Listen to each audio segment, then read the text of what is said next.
All right. Well, I am happy to be here. And before I start in with any content, I want to kind of introduce myself and then find out who we have on for tonight. So I am a technical assistant specialist with the IEP Technical Assistance Center. I am also a school psychologist by background and spent a number of years as an assistant director of special education for a special ed co-op in southeastern part of the state. And so in that role, I got the pleasure of doing lots of manifestation determinations. And quite honestly, when I started doing them, how I was doing them, I'm not sure was completely right. And so the more that I've looked into really what the meeting should be about, the more I think that I really was being more of a almost like a hearing officer at some of those meetings rather than facilitating the case conference to make a good decision. So we're going to talk about that tonight. I want you to start by just type in the chat really quickly and make sure that your messages are set to go to everyone. Just what your role is, whether you're here as a student, a special ed teacher, an administrator, maybe even a general ed teacher. Oh, Laura, one of my faithful diagnosticians. Special ed teacher.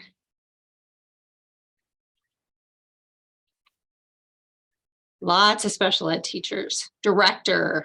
Oh, yes. New director. Supervisors. Okay, great.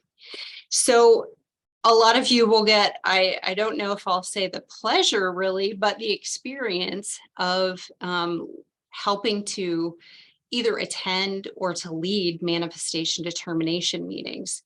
And there is a way to do this that really helps to make a good decision for a student and make sure that you're not only following the law, but that you're doing what's right for the student. And I think there has to be kind of a balance of that.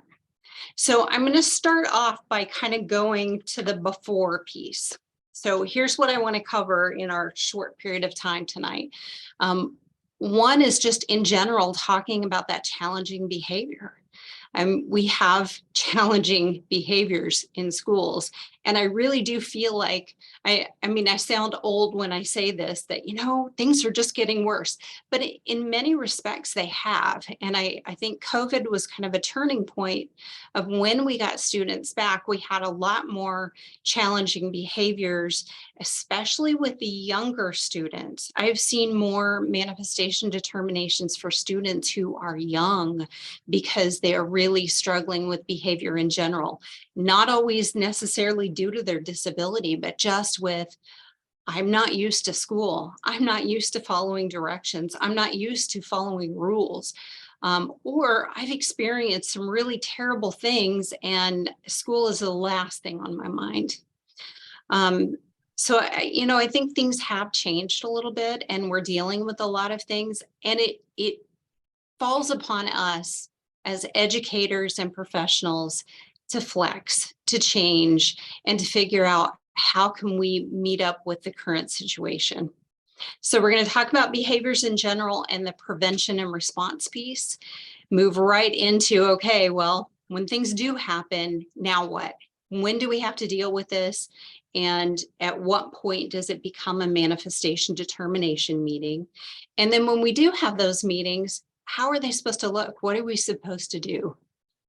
So I'm going to jump right in and start with the behavior piece. So with the prevention and response of this, it's really important that we have good, solid tier 1 instruction happening. And so if we're using a framework that's a multi-tiered system of support, if you have PBIS going on in your schools, positive behavior intervention supports, if we have, if you're still calling it response to intervention, doesn't matter what you call it. The important thing is we have good instruction for everyone. And so not just academically, but we have solid behavior and mental wellness instruction. So that may be that we have certain programs or certain things in our curriculum. We have solid rules. We have good relationships. All of those things are really important to make sure that the needs of our population are already being met or should be met by what everybody is doing all the time for everyone. We do know that we have kids that need more, and so we've got to have those tier 2 and tier 3 supports that are more focused on specifically what does a student need. So not just, I'm having some difficulty with behavior, and so you get the behavior remedy, right? The remedy has to be targeted to whatever it is that I'm struggling with, whatever it is that I need support with. And so we have to make sure that we have those appropriate supports in place too. This is for everyone. This is before we even talk about special education, or once we have talked about it, once we have found a student eligible, they are still entitled to have solid core instruction and appropriate tier 2 and tier 3 supports. Relationship building. We have to make sure that we emphasize that throughout the school, that we model that in our interactions with each other as professionals, in our interactions with students, that administrators are modeling that for teachers, and that we show that that is a really important thing. There's so many, I mean, you can watch a million YouTube videos that show you different approaches to building good relationships in the classroom. And I think special ed teachers know so much about this. They know that the relationship is key to being able to connect with those students and to teach them. We have to make sure that we have that in place. We have to make sure that our teachers and other professionals have the support that they need to be able to do good classroom management, to have positive behavior supports happening in the classroom. Sometimes it's not just that that you tell me that a student needs supports, but you show me as a professional, how do I do that? How do I put this in place? How do I recognize when things that are happening in the classroom have to do with the way I've got my classroom set up, or the way that I talk with students? We have to provide those supports for our colleagues to make sure that they really have the skills that it takes to be able to support students. We have to make sure that with certain students that we establish those individual connections. We go out of our way to make sure that students have a connection with an adult. I mean, that is a huge key to positive outcomes for students. We also have to make sure that what's happening in the school shows a value for the student and teacher relationships. And I'll just give you an example of this. And again, this is probably going to be nothing new to a lot of you, but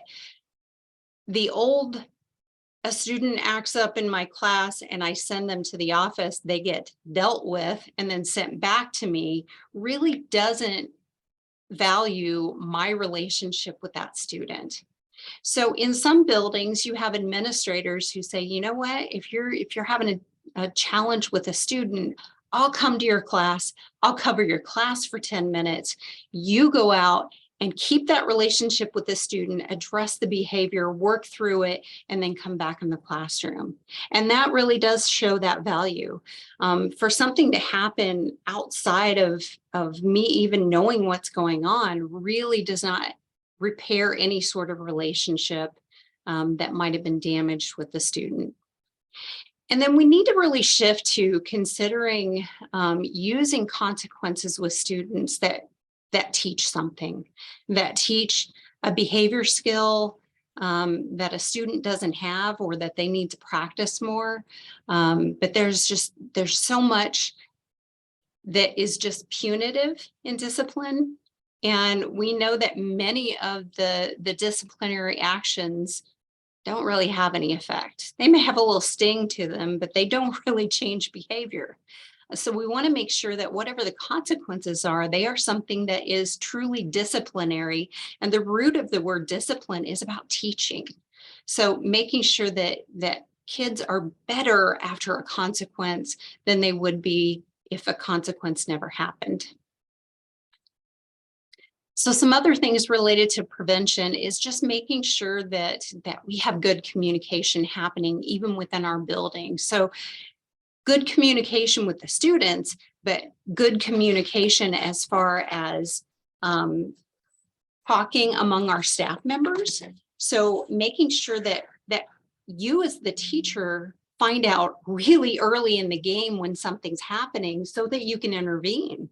Sometimes we don't have the kids. You may be a teacher of record or a supervisor, and you're not seeing that student on a regular basis. So having a communication system where you're finding out about what's happening with the students that you're ultimately writing IEPs for or supporting, making sure that the right people know when a student has been disciplined or sent to the office, making sure that everyone is aware of a student that has a behavior intervention plan.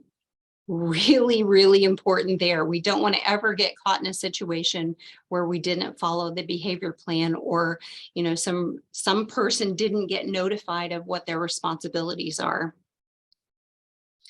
We got to keep everybody on the same page. Again, part of that is for students who are students with disabilities, making sure that everyone is aware of what's on the IEP, making sure that they have either a copy of the IEP or the IEP at a glance to anyone who is connected with the student and has some responsibility for serving them during the day. Also making sure that if there is a behavior plan, that I get what I'm supposed to do. I've seen some behavior plans that I'm like, that sounds beautiful, but what am I supposed to do?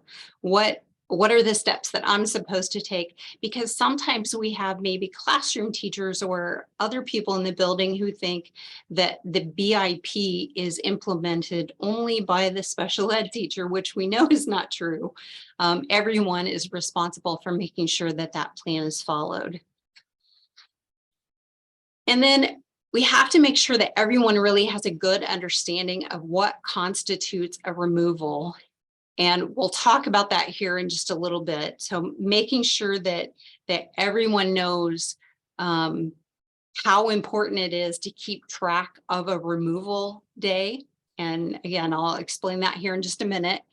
So that we can intervene early, so that we're not waiting until we hit a certain point where things have gotten critical before considering a behavior plan, a functional behavioral assessment and a behavior plan, or even just implementing a few strategies or a behavior goal, or having a good conversation with the parent. We also need to make sure that we keep parents very much in the loop when students have behavior plan. The last thing that we want to do is suddenly have a conversation that, oh, we need to have a manifestation determination. And the parent says, wait a minute, I've not heard about any behavior problems along the way. All right, so let's jump into this discipline stuff. Something happens, right? No matter how much prevention we put in place, behaviors will happen. But we have to think about, how are we going to respond to this? And there are a lot of questions that we can really ask when something does happen. And I would start by thinking, is there something going on in the learning environment? We know we can't really change much as far as the outside or the home environment. Sometimes we can, but most likely what we have control of is what is going on within the educational setting. So are there things that we can change? Let's look at the environmental things that are happening. Is this kid in a room that, he's sitting right next to another student that's constantly having problems or that's always picking at him? is this a setup where certain times of the day seem to be triggers, and we know that without even doing a functional behavioral assessment yet? Just taking a look at what's going on at the surface level and seeing, are there things that we can tweak? Was it something that one of us did that tends to be a trigger? Sometimes it is. I mean, we hate to admit that, but I mean, I can look back as a parent and see that there were certain times where things that I did triggered my own daughter's behavior. I had to change that. We have to be the most responsible out of everyone, because we can control what we do. Does the student already have a behavior intervention plan? And if so, did we actually follow it? Are we following it exactly the way it's supposed to happen? Could the kid have even given an appropriate response? There are times when a kid either doesn't have the skill or doesn't have the skill under certain circumstances. And I think that's sometimes hard to sort out, but we have some kids who could practice a skill in a very controlled setting. They can show you that they can do it most of the time, but when push comes to shove and the situation gets critical, or certain stressors come into play, that was their only go-to. That was their only behavior. So if they aren't really good at the behavior, or they don't have the skill at all, how can we teach that? How can we reinforce an appropriate skill? And there are lots of other questions that you can ask about the things that we can change and that we can do.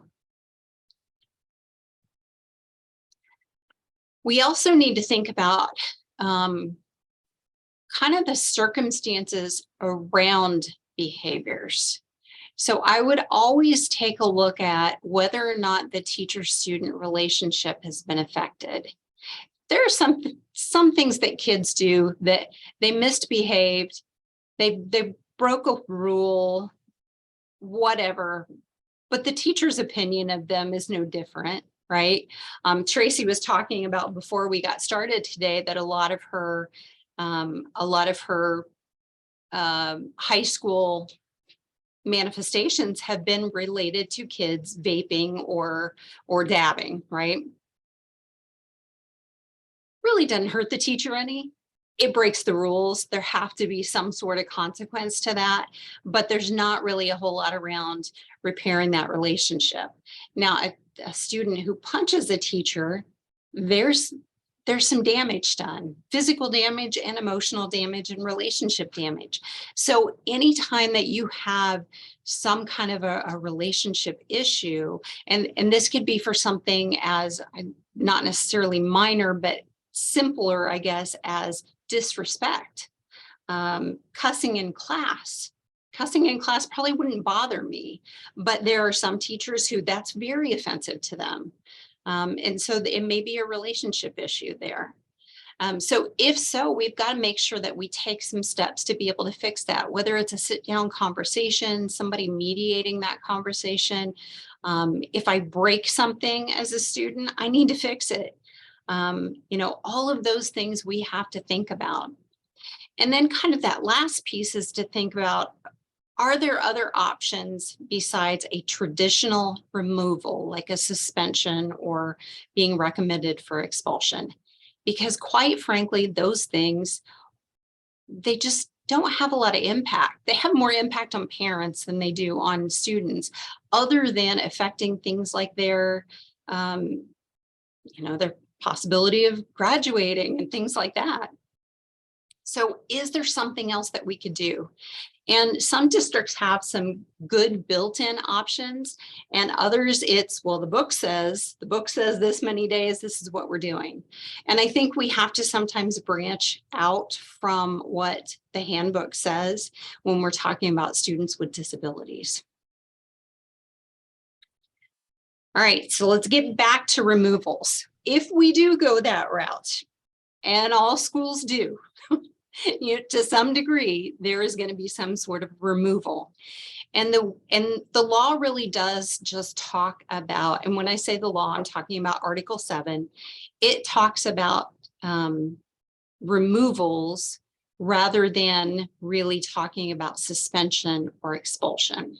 So it's counting up days of removal for the purposes of figuring out, are we in a situation that requires a manifestation determination? So if you remove a student for any part of the day, it counts as a full day of removal.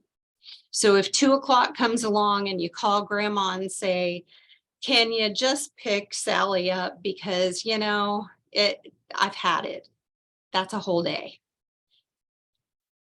Unless if the student's IEP and as part of their behavior plan calls for something like that, and it is part and parcel of the behavior plan, and it should be for very few students, then it could not be counted as a removal. But most of the time, any sending a kid home, other than for being sick, when it's related to discipline, or giving a day of suspension, that counts as a day of removal. If a student has in-school suspension, it is also a removal unless you can meet certain criteria.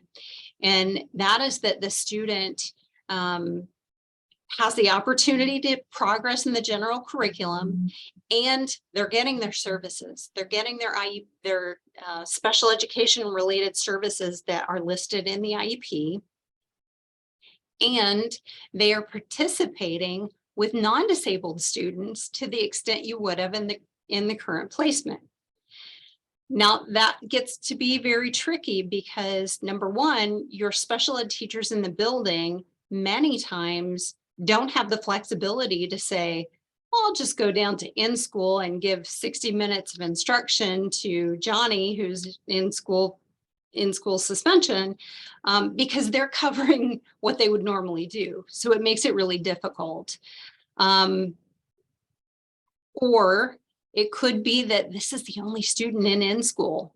And if they're all alone, they're not participating with their gen ed peers. So then you're going to have, unless you can do those things, you're going to have to count that as a removal. My only suggestion to administrators, if they really want to use in-school suspension, would be to make sure that the student gets to leave that in-school area and go to their special education classes to get their support, or into class where they're getting push-in support, and that they're in with other students during in-school. But again, I think this is very difficult. And so most schools have just kind of resided to say, you know what, it's going to have to be a day of removal if we use in-school. Another situation that can be counted as a day of removal is if you have a student that has transportation as a related service. So transportation as part of their IEP, that they need special transportation. Then if we remove them from the bus, they get kicked off the bus for whatever reason, then we consider that a day of removal unless they have alternative transportation.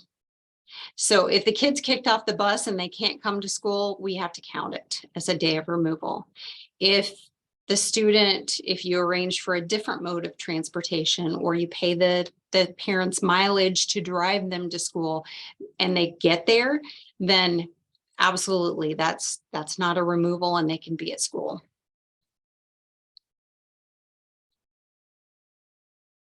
Okay, so here is the bottom line. If a student has more than 10 days, now that more than is important. So not, I'm at my 10 days, more than, I've tipped past 10 days in a row, then absolutely this is considered a change of placement, and we're going to have a manifestation and do lots of other things. In a situation where it is more than 10 days, but it is cumulative across that school year, then we have to, as a public school, make a determination about whether a change of educational placement has happened. Now, I will tell you that most districts just opt to say, we don't care whether it's consecutive or cumulative. If you go past 10 days, we're just going to assume a change of placement has happened and do all the things that we need to do. And that's fine, because many times all of the things that you would have to consider, you'd probably be in a situation where you're saying, yes, it's a change of placement. There can be some times, though, just hypothetically, day one of school, I get caught smoking and I'm out for 3 days. And then November comes along and I get in a fight, different behavior, and I'm out for 5 days. So now I'm up to 8, right?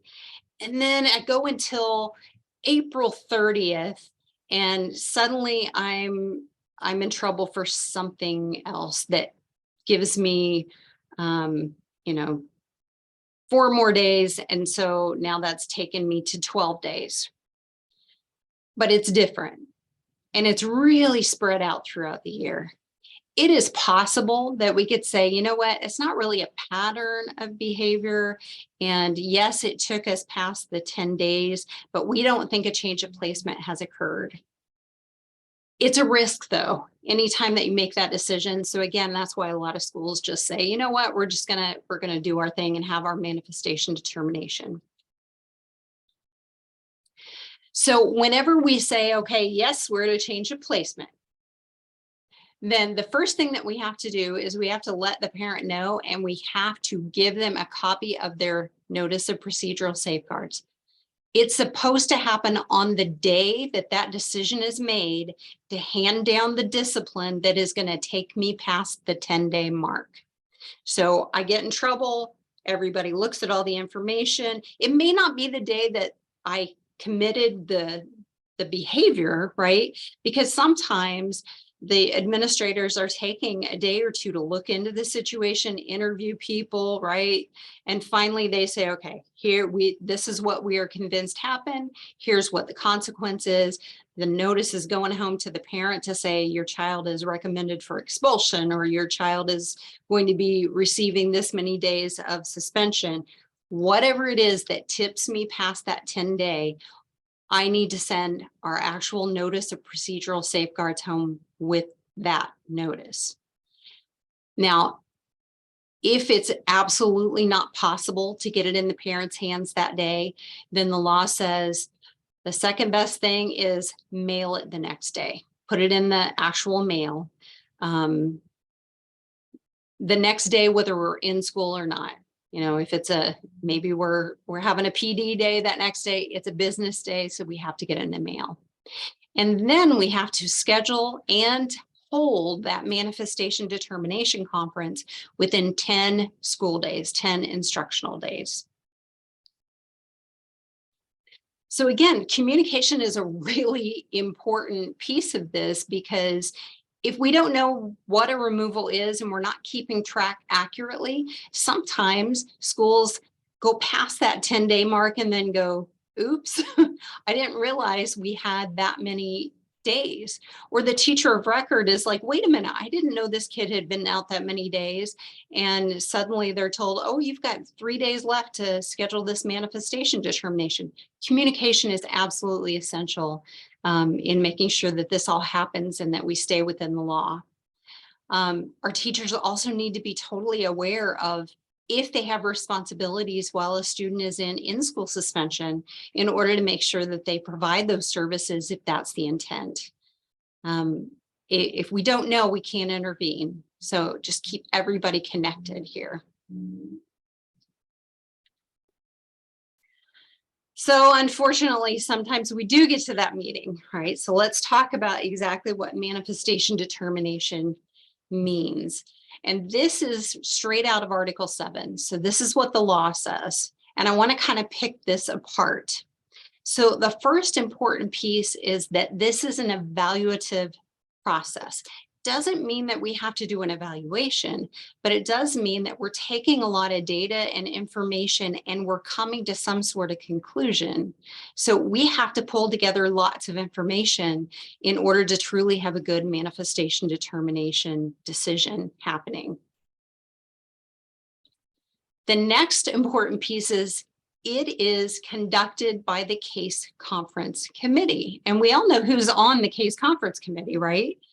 It includes that public agency representative, but it also includes the gen ed teacher and the parent and the special ed teacher and sometimes other people, but we know, there are certain people who are absolutely required to be there. There are some schools that choose to do these conferences on their own. And I do know that there are a lot of schools that will say, you know what, we're not going to have our regular public agency representative chair these. We want the special ed director or a supervisor or somebody like that to come in, because they feel like they're kind of biased if they're in that role of, I'm handing down the discipline and then I'm having to help lead this conference about, is it related or is it not? So there's nothing in the law about who has to run the meetings. It's just, I think it's more determined on that individual district or cooperative kind of level. But it is important that this is a case conference committee decision, just like everything else. It is not a one-man show. It is not a decision that's rendered or handed down from the person leading the conference. And that's where I think I made a lot of mistakes in my early career. Is I was under the impression that I was supposed to synthesize everything and then like rule on it. And that's not true. It should be coming to consensus within a meeting. All right, the next piece is that we're using all this information in order to figure out whether what happened, whether the behavior that happened was caused by or had a direct and substantial relationship to the student's disability. That's one piece. Or was the direct result of us not putting that IEP in place, which means we weren't we weren't following the behavior plan. We weren't giving the student their services, and that in turn caused the behavior. Most schools, I will also tell you, even though it says the direct result of our failure to implement the student's IEP, most of the time schools will just say, you know what, if for some reason we weren't doing what we were supposed to be doing, we're just going to assume that the behavior, it was a connection, because you'd probably have a lot of difficulty kind of fighting that out in court. Not all the time, but it's usually better to be on the safe side and to say, you know what, we just need to fix this stuff.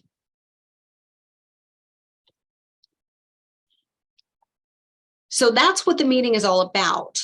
But when we get to the meeting, number one, we're supposed to review all the information to determine this stuff. So the first thing is, okay, what are we supposed to review? Well, I would start with, let's talk about that behavior. What happened? What led up to it? All that kinds of things. We need to know what the characteristics of the student's disability are. And that's really important. I could have an IEP for other health impairment. The other health impairment might be because of ADHD, but I could be the type of ADHD that's mostly inattentive and not impulsive.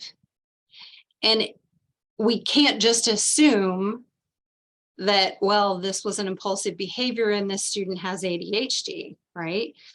We've got to know, what does my disability look like? Not just the category, but what does my learning disability look like? What does my mild intellectual disability look like? Whatever the situation is, every student with an IEP for that eligibility is different, and they all have different characteristics. So we need to know the characteristics of that student's disability. We need to look back and see, okay, how's the behavior been over time? Is this a pattern? Have we been seeing this? Do we suspect anything else? If we've been talking for 6 months about how this student seems to be chronically depressed, and we suspect maybe an emotional disability, we have to consider that anyway. Just like for a student who has never been evaluated for special education, if we all suspect it, we've got to consider it. We need to look at the implementation of the IEP And then if there, again, was a behavior intervention plan, we want to make sure that it was being followed and that it was appropriate, right? We could have been following something that was crummy. And if we all think it's crummy, we've got to figure out what to do. So looking back at those questions, right? So I've got those questions kind of up in the forefront in the shaded area. If we answer yes to either of these things, we have to find that the conduct in question was a manifestation of the student's disability.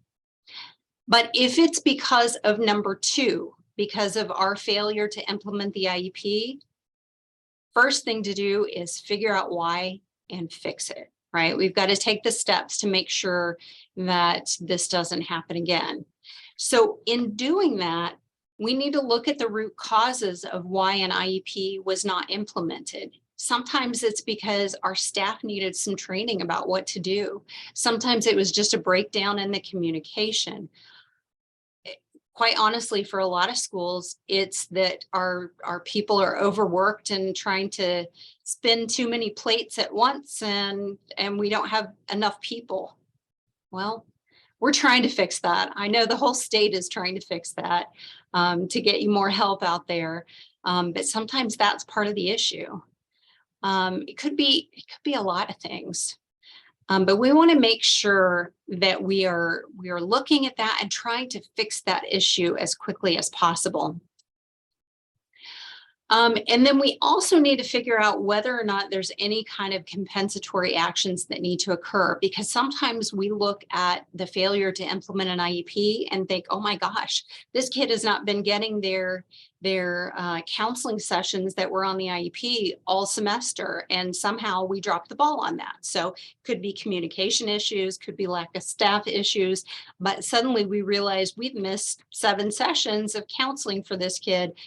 We've got to do some compensatory services to make sure that that gets taken care of.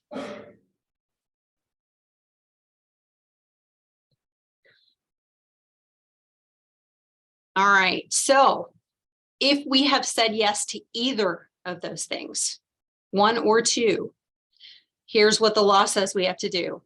We have to conduct a functional behavioral assessment and implement that behavior intervention plan. Now, if we're doing the preventative work, we've already done this, and that's great. So if we have, it's important that we review what we've got and check to see, was there a breakdown anywhere? Are there changes that need to be made? Maybe some of the behaviors have changed since we did a functional behavioral assessment and behavior plan. Maybe it's 4 years old and this kid has changed a lot. Then we have to return the student to the placement that they came from. If they were in, a code 50 or a code 51 or whatever their code is on the IEP, they're going back to the services and supports that they were getting.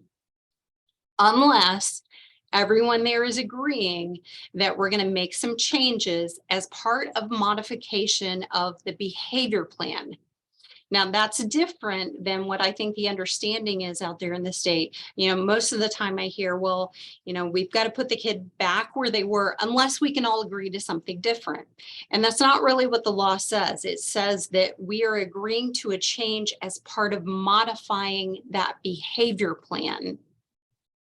And that I know that the attorneys at the Department of Education within special education are very clear on that, saying it's not just an agreement to a change. It's not just saying we think homebound is the best place. It's saying we're going to modify the behavior plan, and it's going to take this change in placement to happen in order to make sure that gets implemented correctly. Now, there are times, believe it or not, I know some of you may not have experienced many of these, but there are times when a kid does something and it had nothing to do with their disability, and we were doing all the right things and the IEP was in place. That happens. A kid with a specific learning disability that decides to pull the fire alarm because they wanted to leave school.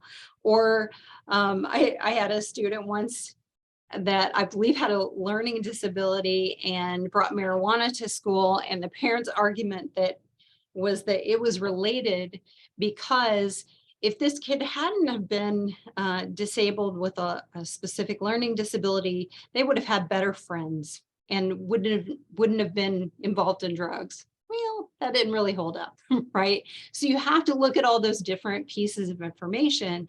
But then if we say it's not related, then the student can be subject to whatever disciplinary procedure that gets applied to everyone. They follow the general process for everyone.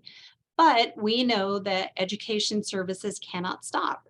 So the case conference then has to, at that meeting, determine what services that student needs in order to, number one, continue to make progress in that gen ed curriculum, not in the gen ed setting, but in the gen ed curriculum. They have to be able to make progress toward their goals.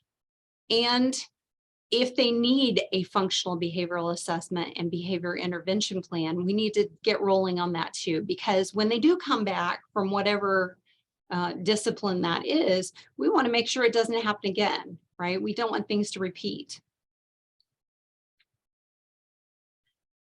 Now, there are a couple of exceptions to this, and these are the big ones. So regardless of whether or not there's a manifestation relationship, if you do one of the big things, you can be removed from that school setting and placed into an interim alternative educational setting, which the case conference committee gets to determine what that is, for 45 or fewer instructional days. So that's weapons, illegal drugs, selling or trying to buy a controlled substance, or inflicting serious bodily injury on another person. Now, that last one is difficult. The first ones are easy, right?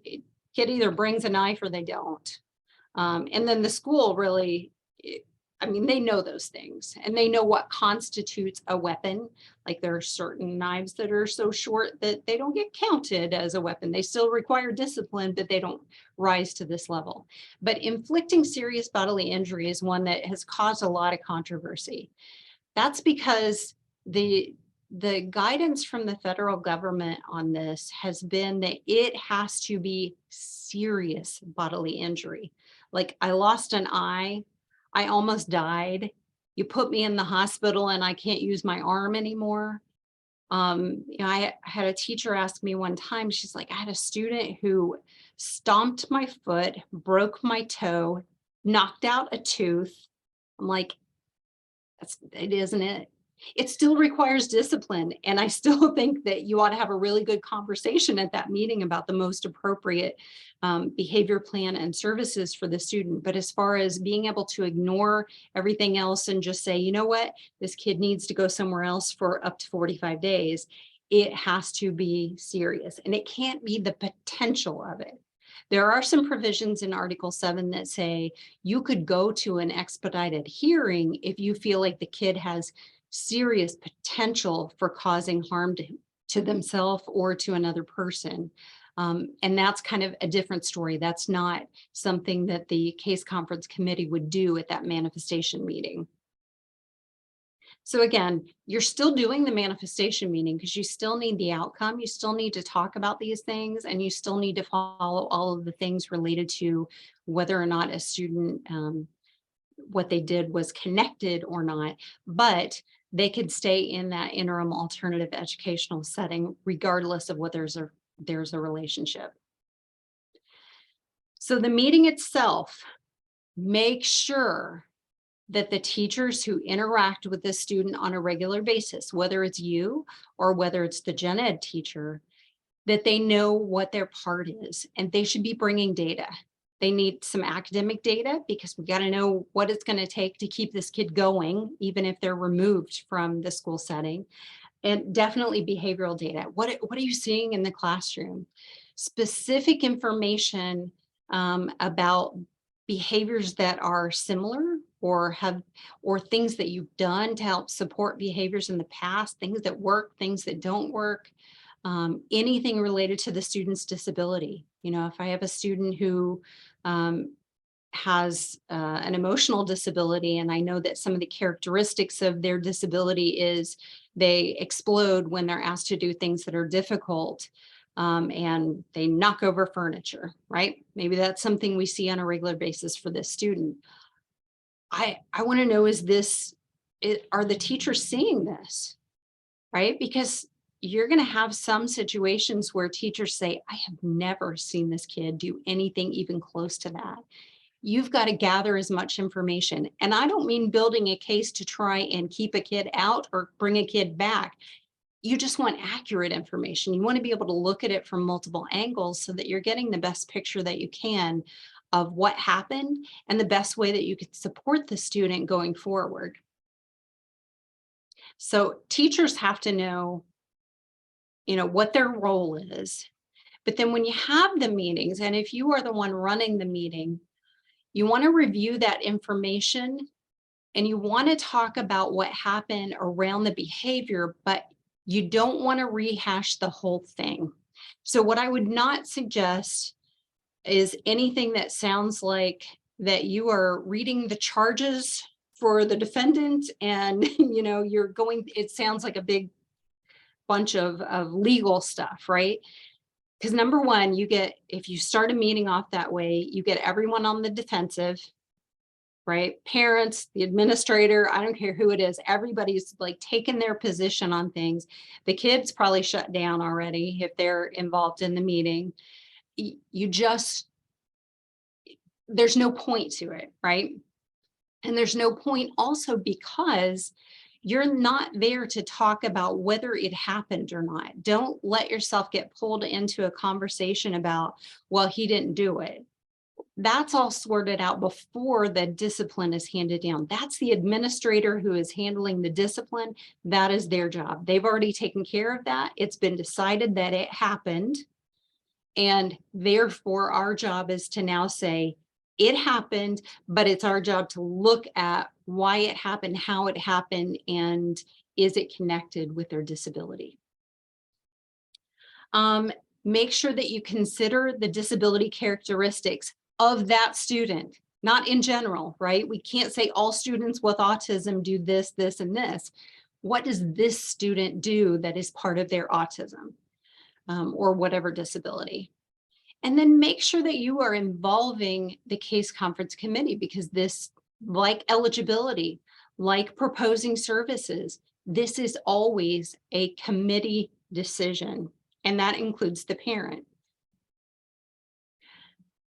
Don't ever vote, please, for the love of all that is good, do not vote, do not take a poll, do not say all in favor of and get a thumbs up, thumbs down.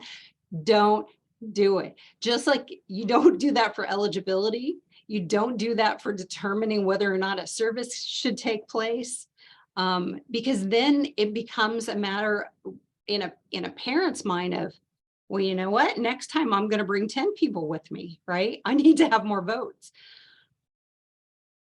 Use other things to build consensus. And definitely, absolutely never try to get somebody along your position. You can build a case by sharing data, sharing information, making good arguments, but don't try to influence somebody else. Never do anything that could be construed as predetermination. So you don't want to have a pre-meeting before a manifestation to say, we are all in agreement, right? We're all in agreement that this was not related to disability, and you're all going to say this at the meeting. That will burn you in court quicker than anything. Anything that is construed as predetermination is absolutely detrimental. So pull things together, pull information together, gather input from everyone there. Make sure and reach out to the people who are quiet and say, tell me what you see. Tell me what you think, and help to build consensus that way.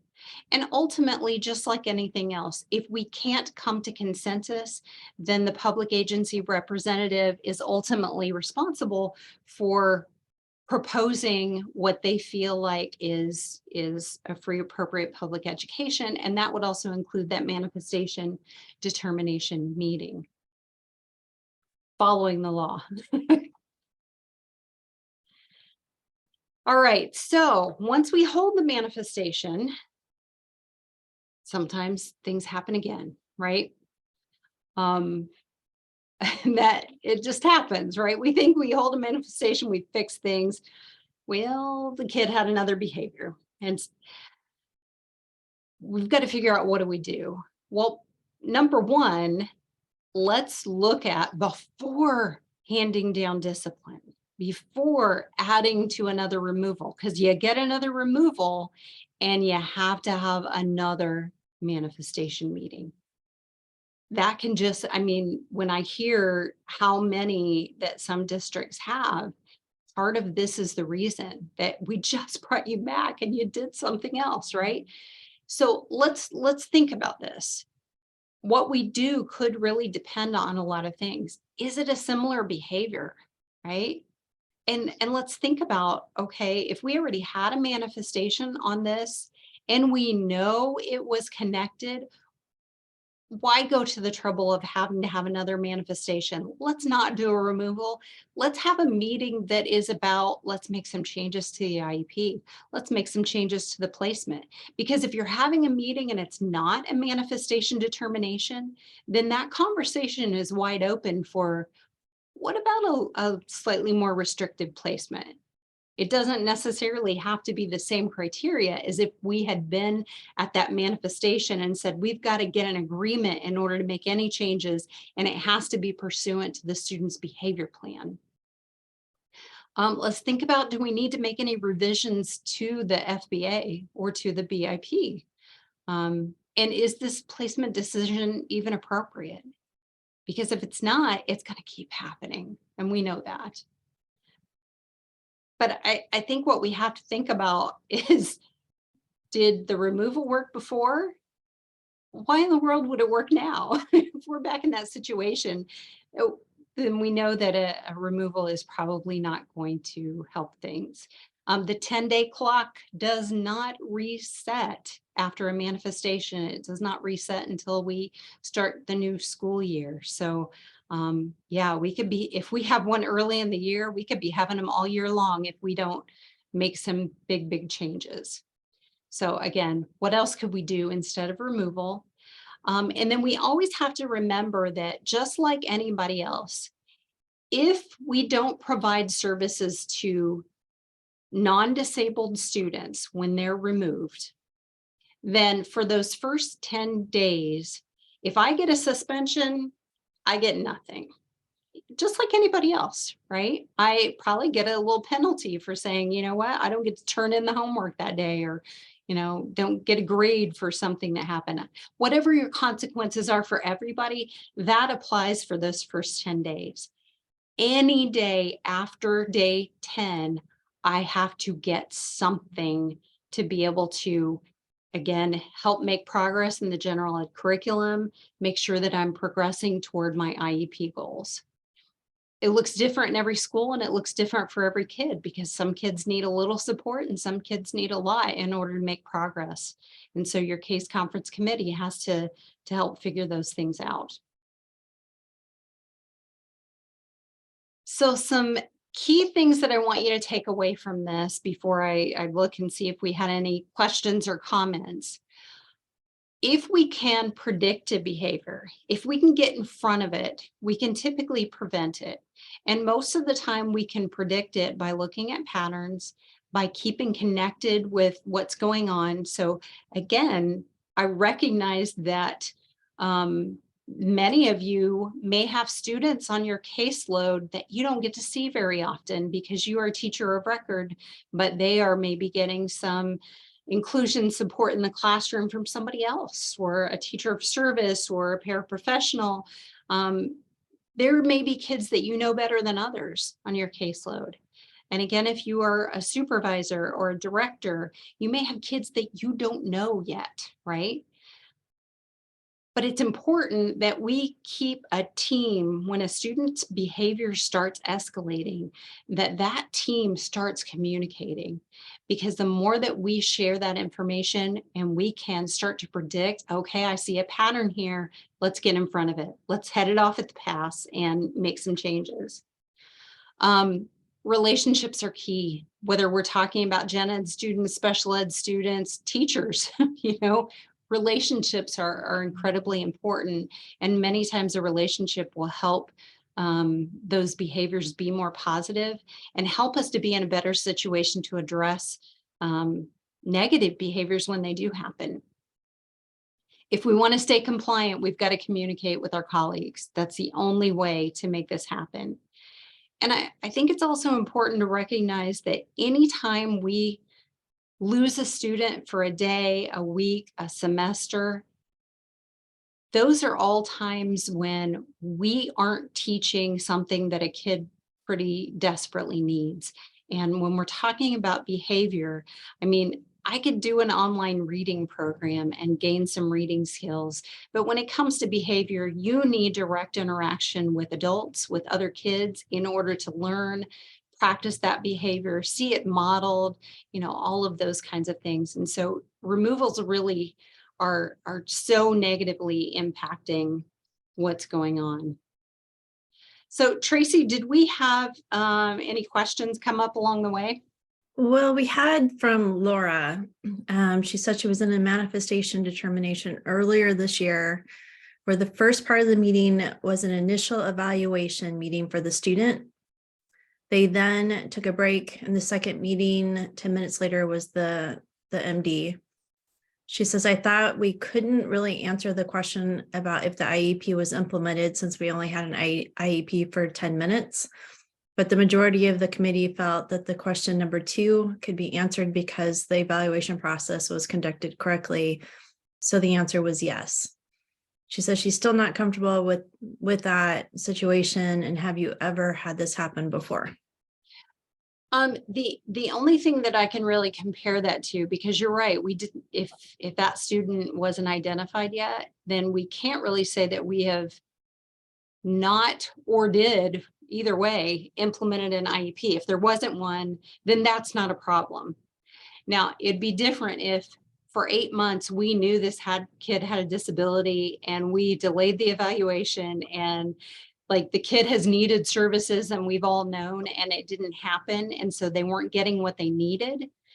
Then I could say you can maybe stretch that to say that it wasn't being implemented because it didn't even exist, but it should have, right?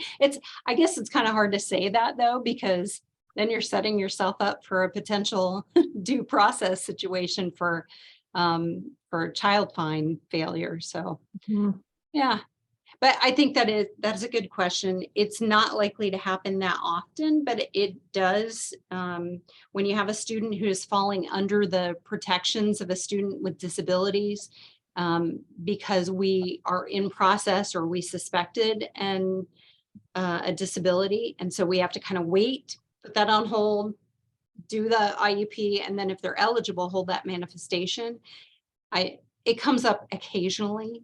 It's just the exception, not the rule. Okay.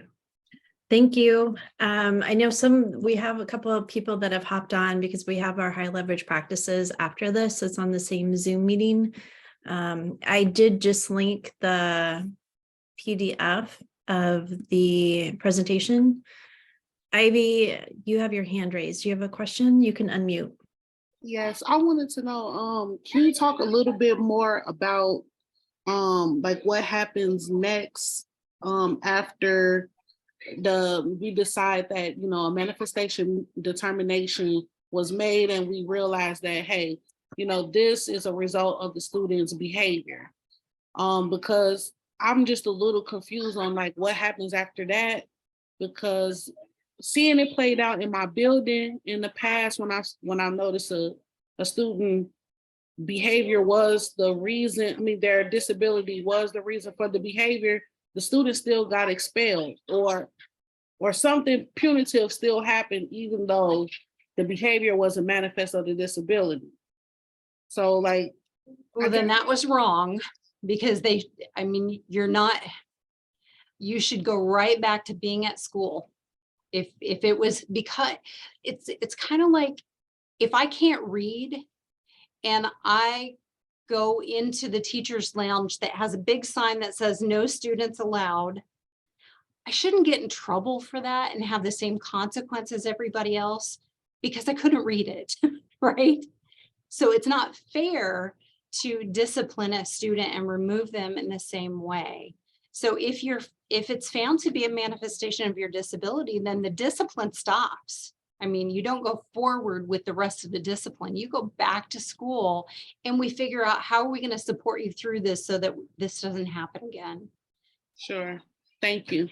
Mhm. We had another question. Do you have time? Yeah, we can Okay. have a couple minutes. Yep. The day a student came back from the suspension, he did something and was removed again. The new tweaks we did to the BIP weren't able to be implemented. What should have been done? Well, not a lot you could have done because it didn't even have a chance to do anything. And that happens too. But again, you know, if they come back from a suspension, sometimes it's coming back from a suspension and we haven't even had a manifestation, right? We've just had a conference to try to get in front of it. But sometimes that also means that you're probably looking at needing to make a slight change to placement, something more restrictive, in order to try and get this behavior plan to work. Other things to do instead of removal. Oh boy, I worked in a district that had kind of this beautiful program with the Department of the probation department within their county, and they had 3 different school districts that fed into this. And instead of getting a suspension, you went to this other place where they had a special ed teacher there for half the day. So you got services. And then the other half of the day, the kids did community service. And I thought it was a beautiful program that they did. You've had other kids who maybe you're restricting some of their things that happen during the day. You get your privileges removed and you're going to spend most of your day working on improving that behavior skill that got you in trouble. But you do it at school. If you send a kid home, they're getting nothing. They're getting maybe things that encourage the behavior to happen again. A lot of kids who get suspended are like, yes, now I know exactly what to do to not have to come here. when it gets to be too much, I'm going to do that again. They learn, they know. All right. Thank you so much. It was great information. Some definitely found some new things, and thankfully it kind of confirmed I was doing some things correctly. So it's That's always good to do. Right. Please reach out if you have any questions. You have access to the PowerPoint. I linked it. If you have any other questions, you can reach out to myself or Angela. Thank you so much. If you're on here for the Indiana CEC high leverage practices, we're going to start that in just a minute or two. And if you didn't sign up for it, you can still attend. We're just going to kind of go over some of those high leverage practices and answer any questions. All right. All right. Thanks, guys. Thank you.